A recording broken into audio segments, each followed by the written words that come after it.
अस्सलामु अलैकुम व रहमतुल्लाहि व बरकातुहू। नहमदुहु व नुसल्ली अला रसूलिहिल करीम, अम्मा बाद। क़ाला रसूलुल्लाहि सल्लल्लाहु अलैहि वसल्लम, अव्वलु मा युहासाबु बिही अब्द यौमल क़ियामतिस सलाह। সম্মানিত দর্শক শ্রোতা, রাসূল সাল্লাল্লাহু আলাইহি ওয়াসাল্লামের অসংখ্য অগণিত হাদিস থেকে একটা হাদিস আমি আপনাদের সামনে উপস্থাপনা করেছি। এই হাদিসে আল্লাহ রাসূল সাল্লাল্লাহু আলাইহি ওয়াসাল্লাম কিয়ামতের ময়দানে আমাদেরকে সর্বপ্রথম যে বিষয়ে জিজ্ঞাসিত করবেন ওই বিষয়ে রাসূল সাল্লাল্লাহু আলাইহি ওয়াসাল্লাম সুন্দরভাবে বর্ণনা করে দিয়েছেন। রাসূল সাল্লাল্লাহু আলাইহি ওয়াসাল্লাম বলেন, আউয়ালু মা ইউহাসাবু বিহি আবদ ইয়াউমাল কিয়ামাতিস সালাহ।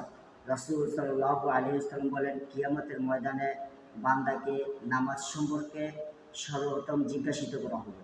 তাহলে বন্ধুরা, যেহেতু কিয়ামতের ময়দানে আমাদেরকে এই নামাজ সম্পর্কে সর্বপ্রথম জিজ্ঞাসিত করা হবে, প্রশ্ন করা হবে, তাহলে আমরা যাতে ৫ ওয়াক্ত নামাজ সঠিকভাবে আদায় করতে পারি, আল্লাহ রাব্বুল আলামিন যেন আমাদেরকে সেই তৌফিক দান করেন। আসসালামু আলাইকুম ওয়া রাহমাতুল্লাহ।